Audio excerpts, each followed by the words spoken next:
Fantasy, Chopper, Samurai, Viking.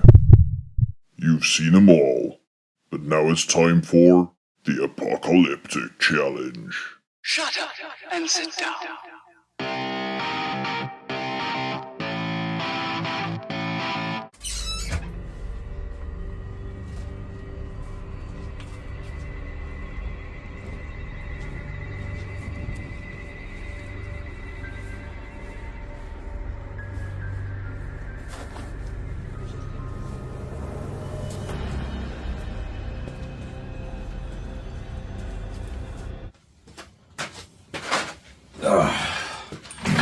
Well, if you don't get this reference, we can't be friends.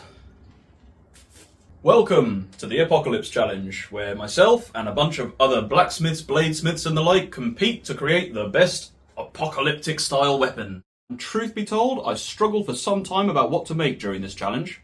Initially I was thinking something Mad Maxy themed, but then the more I thought about it, the obvious answer was the greatest apocalypse movie of all time, Shaun of the Dead. And so if we got Mad Max, and we got Shaun of the Dead, and we sort of, then hopefully we can make something cool. Or at least, that's the plan. So I figure our starting point is an obvious one. Behold, the humble cricket bats, which, despite the fact I'm English, I've never used. I should have said, one of the stipulations of this competition is the item we make has to be made from reclaimed materials. And as you can probably tell, this bat has seen better days. But this is going to make a good starting point. But yeah, honestly, beyond that, I don't really have a plan. I think I'm gonna put some spiky stuff on it. Maybe like some sort of over-the-top cheese gratery raspy thing. I like the idea of maybe whacking a flail on the end. I don't know, maybe all of the above. I'm sort of giving myself a bit of a time constraint here because I've left this competition till the very last second, so let's see what we can do in a day. Maybe two.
Well, so far, I've basically made a glorified nail bat on steroids. Do like how that looks though. Probably shouldn't wave this thing around or I'll die. So whilst this thing is looking pretty cool so far, I still have absolutely no idea what I'm going to do for the face. Also, so much for this being a one-day build. That took most of the day, and they're not even glued in place yet because I want to be able to remove them while I work on the front. So, I guess I'll take these out for now, and then figure something out. Well, it's the next day, and I've got a plan for this thing. I think first things first, I'm going to start off by reinforcing around the edge, because obviously this thing needs to hold up. And if I take you out here to where all my scrap and stuff is, I've got some old bits of angle iron, which I figure would be a nice frame to go around the edge. And then what I may end up doing is using some of this box section and cutting it at angles. I may use these as spikes to whack onto the front, make a sort of like cheese gratery spiky baton thing. I don't know. I haven't really got a plan. Failing that, I've also got this whole box of scraps here, and I'll probably just go through that and grab bits and add it on, and I don't know, we'll just see what we end up with, I guess.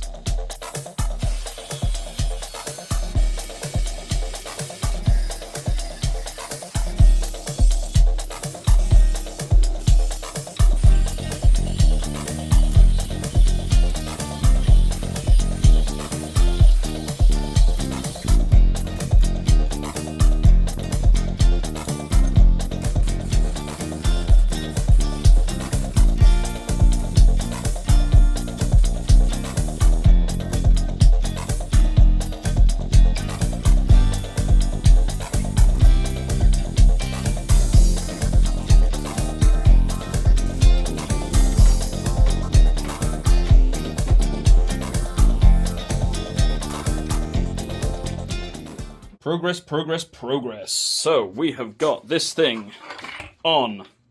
And now, things are gonna happen. I still haven't figured this out. Well, I'll tell you what, while I'm having a think about what to put on the face, I do know that I want to add a flail, and I've got this piece of chain, which I want to weld onto the top here. The idea is, when I impact something with this, I want this to swing around and hit in the back as well, so it's like a double tap, if you catch my drift. So I'm going to need to trim this chain down so it ends up somewhere around here, and then we'll work on what's going to go on the end of it. The other thing as well is I don't like the look of this clean looking chain, so what I'm probably going to do is put this in the Ford and burn off the coating. But I don't particularly want to breathe this stuff in because it's probably chromed, so I'm probably just going to stick it in the Ford, let it heat up and let it cool down on its own while I wait outside. So let's do that.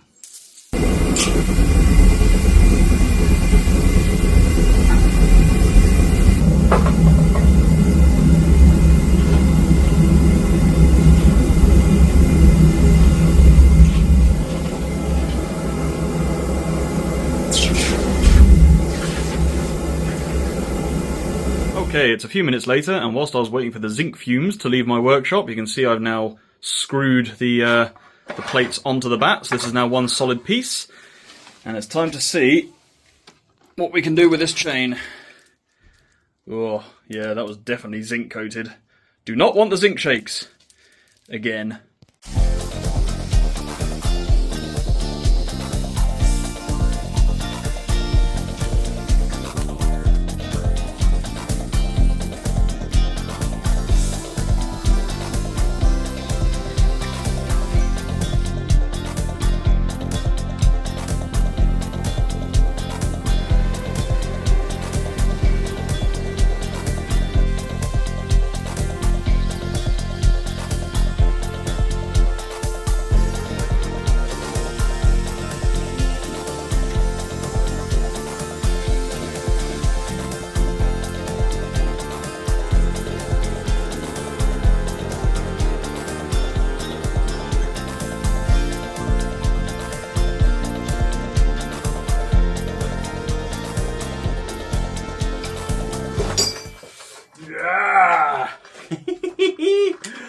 Heck to the yeah.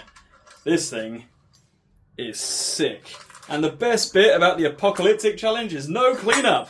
Who cares if your welds are dirty and shit? It's the apocalypse. It's meant to be. Oh no. Oh, design flaw. Rightio, I think I finally got a plan for this thing. A little while ago, my girlfriend and I, we were in Pembrey in Wales, and we found this random piece of washed up steel on one of the beaches. And I think what I'm going to do is, using this, I'm going to have some like large sort of scythe-like blades / spikes coming out the front of this thing. But I also want to build like a hand guard, both for sort of if you were to, you know, use it in a punching fashion whilst you're holding onto the handle, but also because now that this thing has quite a bit of additional weight, you can see here the handle's becoming a bit kind of, questionable. So I think I'm going to find a piece of steel to act as a collar here, and then I'm going to have it coming round in a nice big D-guard and either weld on or screw into the wood up here. So I think I'm going to do that first, then we'll worry about this guy.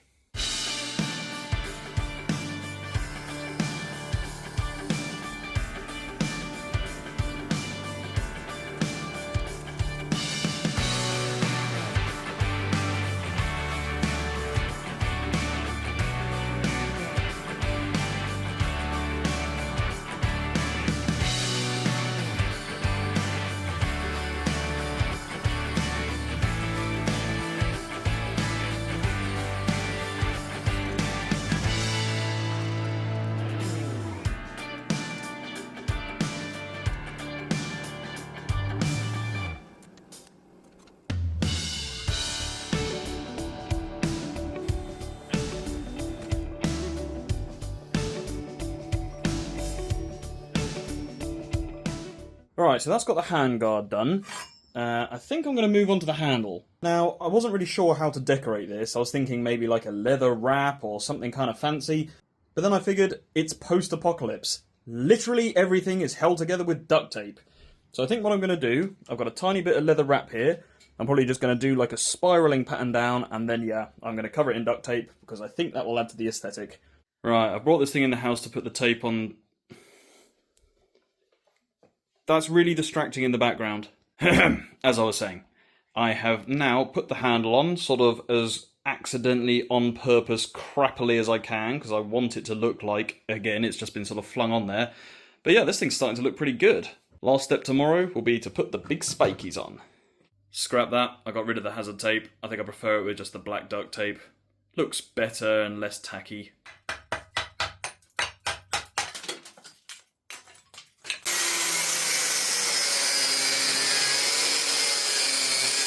Holy cow, the smell of, like, burnt salt water coming off this thing. Gross.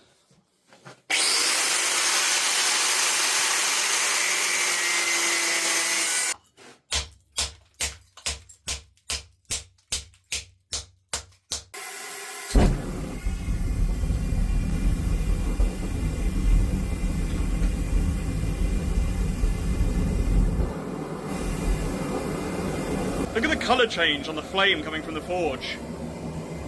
That's gotta be the sodium burning off from the salt water. Insane, I've never seen that before.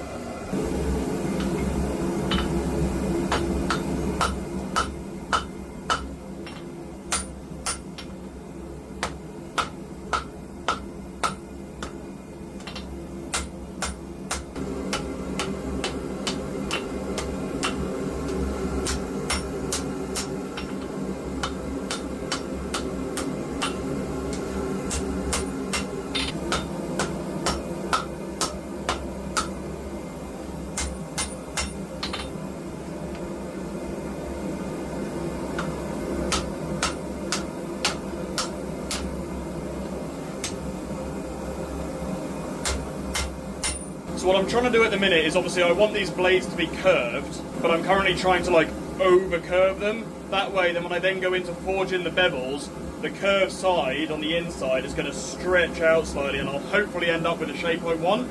I want to try and do this as a forge to finish project rather than take it over to the grinder, but we'll see. I'm not worried about this thing being sharp because it's attached to a bat, so it's going to penetrate, but if I can get it as close as I can, that would be nice.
We got the first one done. I did end up grinding it a little because it turns out I'm not very good at forging bevels, but the pattern on here from the rusted sea steel looks pretty darn cool, I reckon.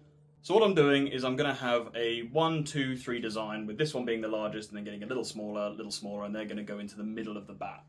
So I'm going to forge the other two off camera, and because of the length of time of this video, I'm going to skip over filming it because there's something I want to talk to you about real quick. I've got to be honest, I did and ah about whether or not to talk about this on camera during this challenge, but I actually think that it's quite important we do. I'm sure most people watching this video will have heard of Trey from Old Hickory Forge. We got news in our Discord server a little while ago that he'd been heavily impacted by Hurricane Helene. Now, I'm not going to go into the full details of what that entails here because, frankly, it's not my place, but needless to say, his life has been changed pretty drastically. I don't normally do this sort of thing, however, a GoFundMe has been set up, and knowing what I know of the blacksmithing community and just how amazing you guys are, I think genuinely it would mean a hell of a lot if we helped get him back on his feet. I'm going to put a link to his fundraiser in the video description, and even if you can only spare a couple of bucks, I'm sure he'd be incredibly grateful, as would I, as would everybody else involved with this challenge. And in his own words, there's nothing to it really. But yeah, appreciate you guys. Anyway, I'm going to carry on with this.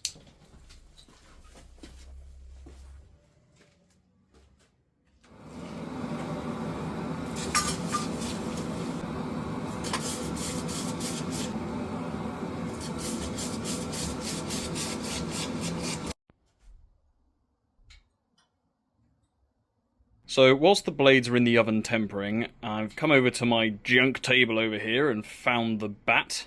I've decided I'm going to put just 3 little spikies on here, just because it looks a little bit plain. I think something like that would look nice, just one there, one in the middle, one at the bottom. And then I need to find a plate or something. I was originally thinking, with the spikes, of maybe like routering in like a little slot and putting the spike in and then holding it in with epoxy or something. But this is an old bat, it's old wood. There's a very good chance it'll either split or go all the way through, so yeah, I think I'm going to put a steel plate on here, weld the spikes to it, and then either weld the plate to the sides, or just hold it in with a few screws. Don't know yet. There we go, there's some spikies done. And for the plate I'm going to weld the spikes on, I've found this big thick piece of steel, which I think I'm going to weld on somewhere like there. It'll also end up adding a nice bit of weight to the top as well.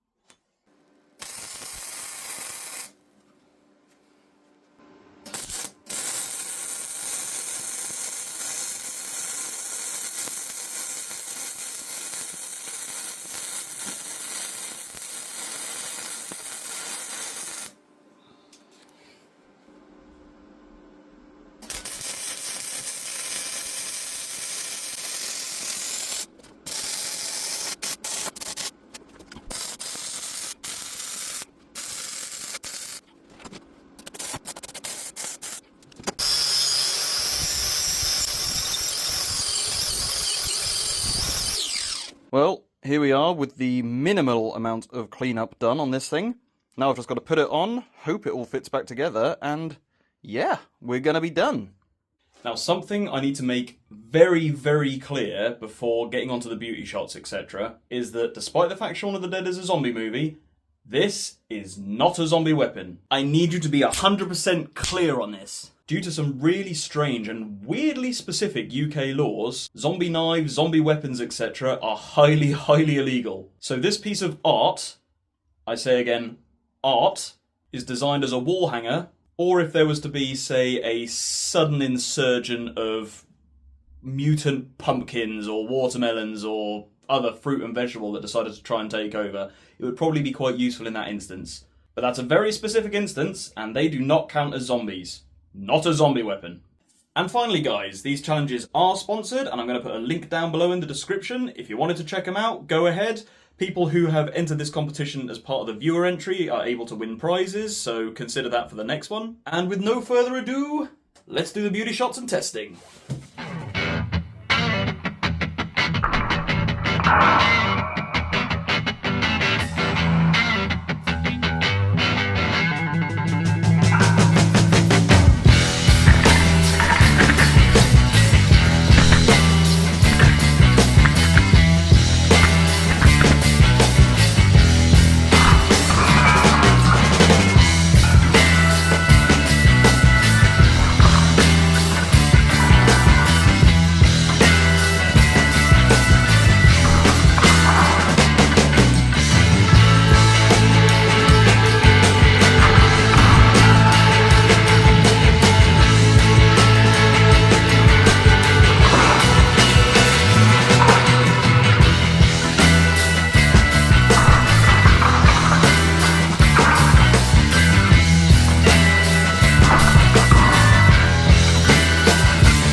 Well guys, that's the end of the video. If you like this thing, consider voting for it, because it is a challenge. And I don't know how to sign off.